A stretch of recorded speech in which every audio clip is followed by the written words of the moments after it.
What's up, everybody? Jeff J back with you again, and I'm here to review Black Lightning, Season 1, Episode 4, Black Jesus. Let's get to some of the things that I liked about this episode. First, I'm still loving the main plot and the struggle with Jefferson Pierce being Black Jesus and wanting to be that person that delivers his community and saves his community, but realizing that he has to do stuff as Black Lightning also. You get it this episode with the green light. That drug has infiltrated Freeland. Bernard, in particular, one of his top students, who he had to subdue with his powers inside. And now he has to try to get green light off the streets and also save Bernard from expulsion. So what does he do? He starts knocking down the streets as Black Lightning, shaking people down, trying to get information. Eventually gets to Two Bits, who is, first off, the most 70s nickname you could get, right? Somebody that he used to know. Goes to him as Jefferson and tries to convince him to get off the streets. Yo, the cops, I'm hearing things, the cops know about you, you should stop. Two Bits gives him that old line that a lot of drug dealers and people in the game will give you. This is the life I know, I'm good, this is what I'm doing. Jefferson says okay, comes back as Black Lightning, and it's a totally different story. So even there, he sees it may not just be Jefferson or Black Lightning, it may be a combination. And while he can work well to get that green light off the street, can't save everybody. The school board wants to expel Bernard, so he has to give up some of his power in order to ensure that Bernard can continue his high school and go to college. So you see that dynamic between what he feels is necessary and what others feel is necessary for Freeland and for the community. So him balancing that, giving up some of that power to ultimately save his kids is something to monitor. Gamby's still hooking him up with gadgets. I like that electromagnetic vision goggles that he got. So now he can see anything with electric pulse. It looks like X-ray vision, but it's totally cool. The way he's using it and upgrading himself every week, it's a good play on the character and the necessity of Gamby to be that technician and that strategist to help him on his journey to save the community.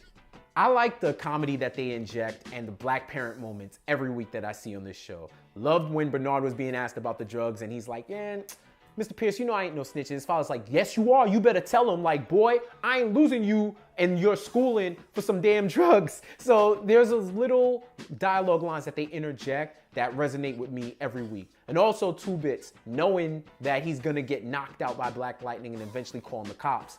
Pulling at his heartstrings, like, yo, brother, you know, I'm on my second strike. If I get 3 strikes, they're gonna give me like 70 years just for pushing a little drugs. Like, come on, man, don't call the cops. So he gives him that info with the hopes that he'll just get knocked out and Black Lightning won't call the cops. But then he asked for a selfie, which was wild random, but it was funny with the character that they were showing. He would be the one to ask for a selfie before he got knocked out because his boys wouldn't believe that Black Lightning actually came from him. It was a little funny. I liked it. It was cool. Those little bits of humor that don't feel forced, but feel right within the characters that are using it. I like the slow burn with Anissa and her powers. Every week she's learning a little bit more about her strength and realizing that vigilantism may be the answer to save the community. Loved her advocating for Black Lightning in that dinner that they had with Inspector Henderson and his wife, where she's saying, you know, the cops ain't helping, these people ain't helping. Black Lightning is the only one that's really helping the community. So I don't understand why you would think he's a menace or somebody who's only exacerbating the problem. And it's ill to hear her talk about that while Jefferson and Lynn are listening and they're like, we might have raised our daughter well after all. You know, like he's taking pride in her advocating for Black Lightning, not knowing that she has the power herself and is slowly coming into that vigilante mode. But she also doesn't know the extent of her power. And you see that when she goes after those drug dealers who cursed her out in the beginning of the episode for shutting their drug deal with the kids down. She beats them down almost to the point of caving in chest and has to call the cops and the ambulances to save them while getting out of there. Also with that other tussle that they had with her and Grace and those random dudes that came up that tried to press her. You hear her fighting them. And that was another little touch with the thunder strikes where Jefferson could hear it from the other side of the city. It sounds like thunder in the sky. They're slowly throwing those hints and foreshadowing to who she's eventually gonna become. But seeing that journey's been cool. I think the Jennifer Khalil angle still needs a little bit of work. She's dealing with a lot.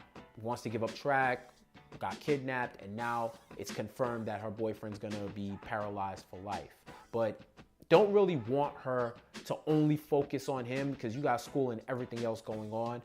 I hope that she's not by his side the whole episode. Not trying to be callous, but just saying that he's the only catalyst for her to show emotion and to grow as a character. I think you can introduce other elements and keep her busy while still being distraught over Khalil's situation. So I just want to see that fleshed out a little bit more. Tobias has grown as a character week after week, and we're getting more insight into why he is the way he is. His conversation with Lady Eve, first off about the Albino Magic, which was hilarious, but it shows how diabolical she is, where she ties the mysticism behind albinos and what happened to them being grinded into dust to what could happen to him if he doesn't shape up with Black Lightning. Black Lightning being dead was the whole way he built his career up.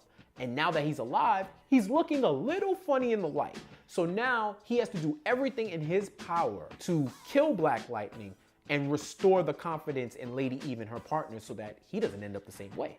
So he goes on a tirade, killing the coroner that originally told him Black Lightning was dead, calling in his family to try to kill Black Lightning, and even setting up future arcs where he wants the community to flip on Black Lightning, and starts with Khalil. He's getting into Khalil's head, giving him gifts, and now he wants to turn him against Black Lightning. So he's trying to crush him from the outside. So it's gonna be interesting to see where that angle goes. This episode gets 4 fire emojis from me, and I'll say it, this has been the best 4-episode start to any of the CW/DC superhero verse. It wasn't introduced on another show. The characters aren't as known as some of the other characters, and it's not directly connected to that universe as of yet. It started off fresh. It's getting the lead in from The Flash, but it's keeping it with quality dialogue, great writing, and great performances from the cast. So once again, I keep saying it every video. If you're not watching Black Lightning, you need to watch Black Lightning because you're missing out. It's a pretty dope show. All right, that does it for me. Thank you so much for joining us. You know what you gotta do. Follow us everywhere on social media. Like, comment, and subscribe to our YouTube channel. And share this video so we can keep the party going. I'm Jeff J, and I'll talk to you soon.